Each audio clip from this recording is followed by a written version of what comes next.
technique tip for the day, and today we're going to talk about how to play fast. I see a lot of videos all the time about how to play fast because people are curious, because this is one of the biggest things that people tend to struggle with at the piano.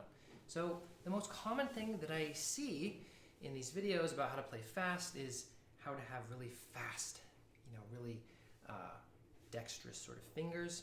But the reality is actually your fingers are fast enough. Just take your hand and wiggle your fingers and you'll find that they're plenty fast enough already. So we don't really need to build speed in our fingers.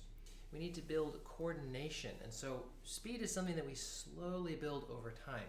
So if you started piano, a year ago, year and a half ago, you're probably not going to be playing super fast at that point. But don't worry, because if you slowly build on that coordination, playing faster and faster music over time, you'll get there. But one of the biggest, most lacking things that I see in terms of building speed or playing fast in general is proper movements of the arm or gestures. So we talk a lot about this on the channel because you don't play with just your fingers, you use your whole arm when you play. So when I'm playing this little Moszkowski etude here, I'm not just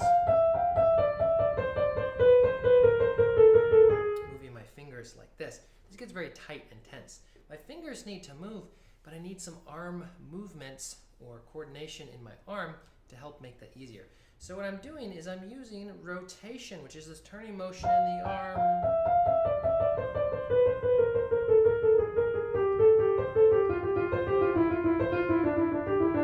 Especially in this part here, it makes that much easier. So there's a little bit of rotation.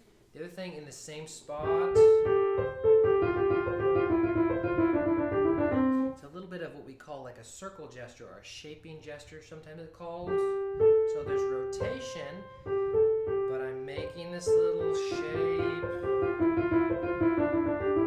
and I'm using my wrist too. So these gestures or these movements, rotation, circular motion, or shaping gestures, these are super critical when it comes to building speed at the piano because, again, your fingers are fast enough. You just try that. You don't need to build speed in your fingers. You need to build coordination, and one of the big parts of that is these larger movements of the arm.